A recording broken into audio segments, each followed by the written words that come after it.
ही जी नवीन पिढी आहे याला जुन्या रूढी परंपरा मान्य नाहीत. आपल्या काळात आई वडिलांनी सांगितलं उभं राहायचं, त्यांनी म्हणलं हे योग्य ते मान्य करायचं, त्यांनी सांगितलं हे योग्य मान्य करायचं.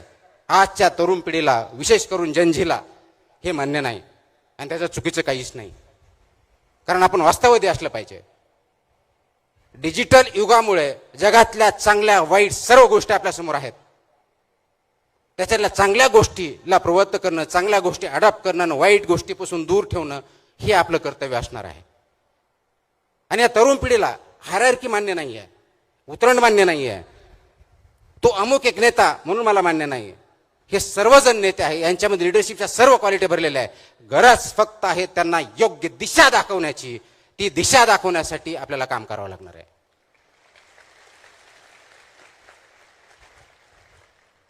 आणि म्हणून आज जी दशा आपण बघतोय, दशातून दिशाकडे कसं जायचं आणि ही जर दिशा आपण दाखवू शकलो तर जगाला आपण दिशा दाखवून जगामध्ये आपली सार्वभौम सत्तेसारखं जगातला सर्वात पॉवरफुल राष्ट्र बनवायला जास्त वेळ लागणार नाहीये.